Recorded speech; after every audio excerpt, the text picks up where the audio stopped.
어제 전국에 많은 눈이 내린 데 이어 오늘은 강한 한파가 찾아왔습니다. 서울 아침 체감 기온이 영하 10도 아래로 떨어진다고 하는데요. 광화문에 취재기자가 나가 있습니다. 구민지 기자, 많이 추워 보이는데 어떻습니까? 네, 제가 한 2시간 전부터 이곳 광화문 광장에 나와 있었는데요. 지금 손가락과 손바닥에 감각이 거의 없을 정도로 공기가 꽁꽁 얼어붙었고요. 출근하는 직장인들도 두꺼운 외투 차림으로 옷깃을 여미고 발걸음을 재촉하고 있습니다. 오늘 아침 서울의 최저 기온은 영하 10도입니다. 어제 아침보다 10도 가까이 더 떨어진 건데 강한 칼바람 때문에 체감 온도는 영하 15도까지 내려갑니다. 경기도와 강원도 산간 지역은 체감 온도가 영하 20도를 밑도는 곳도 있을 정도입니다. 어젯밤 9시부터 남부와 제주도를 제외한 전국 대부분 지역에 한파주의보와 경보가 내려진 상태인데요. 한파 피해 없도록 유의하셔야겠습니다. 서울시는 한파 피해에 대비해 종합지원 상황실을 통해 취약계층 보호와 방한물품 지원 등에 나선다고 밝혔습니다. 또 추워진 날씨로 난방기기 사용이 늘어나는 만큼 화재에도 각별히 주의해달라고 당부했습니다. 자, 많은 눈에 강추위까지 이어졌는데 시민들 안전이 걱정입니다. 네, 지금 제가 있는 서울은 어젯밤부터 눈이 그친 상황인데요. 오늘도 다행히 눈 예보는 없다고 합니다. 하지만 조금 전인 오전 6시를 기준으로 충남 서해안과 일부 전라권, 또 제주도 산지에 아직 대설특보가 발효 중이고요. 전라권을 중심으로는 강한 눈이 내리는 곳도 있습니다.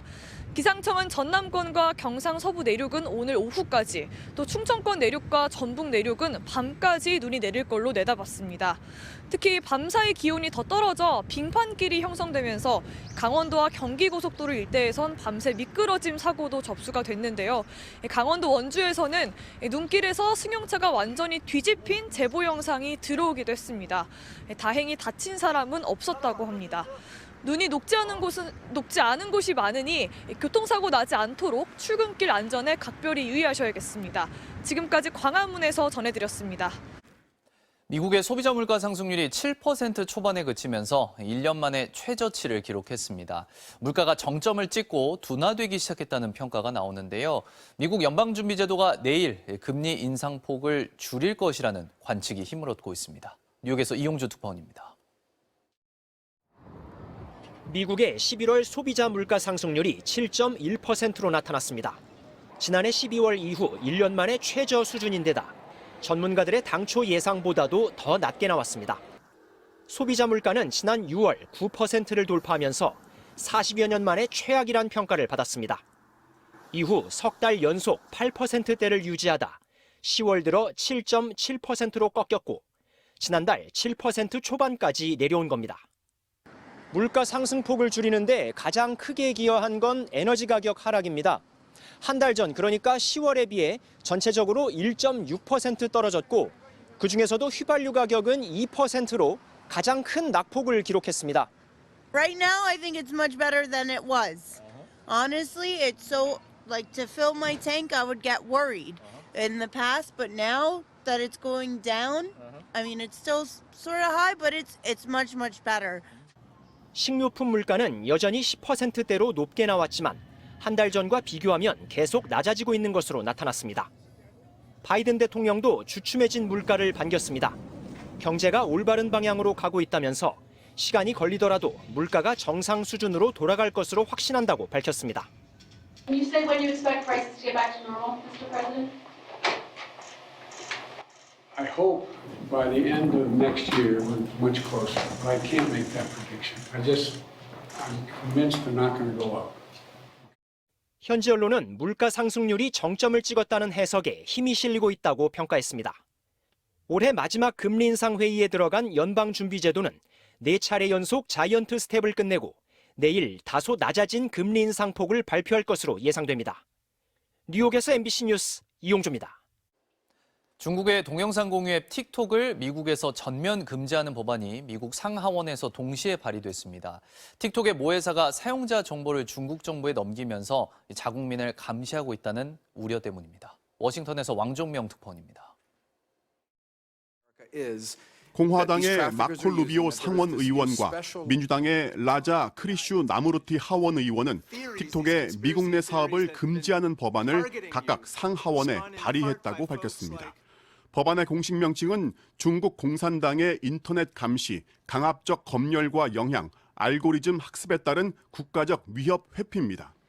중국이나 러시아, 다른 우려 국가에 있거나 이들 국가의 영향 아래에 있는 사회 관계망 서비스, 소셜미디어의 미국 내 거래를 차단하는 내용입니다.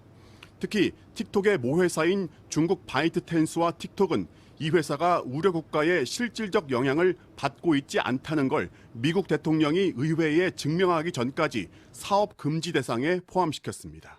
이는 바이트텐스가 사용자 정보를 중국 정부에 넘겨 미국인을 감시하고 있다는 안보 차원의 우려가 해소되지 않고 있는 상황이 반영된 결과입니다. 최근 미국 연방수사국 FBI도 이런 우려를 공식화했습니다. We, the FBI, do have national security concerns about the app. Its parent company is controlled by the Chinese government. 법안을 발의한 루비오 의원은 중국 공산당의 꼭두각시 회사와 의미 없는 협상을 하면서 시간을 낭비할 때가 아니라면서 지금은 틱톡을 영구히 금지해야 할 때라고 밝혔습니다. 크리슈 나무르트 의원은 적대 세력이 미국을 향한 무기로 사용할 수 있는 소셜미디어를 쉽게 통제할 수 있도록 허용하지 말아야 한다고 주장했습니다. 상하원 의원이 동시에 법안을 발의하기에 앞서 사우스 다코타와 네브라스카주는 이미 주정부 기관에서 틱톡 사용을 금지했고 사우스 캐롤라이나주는 주정부 소유 장치에서 틱톡을 차단시켰습니다.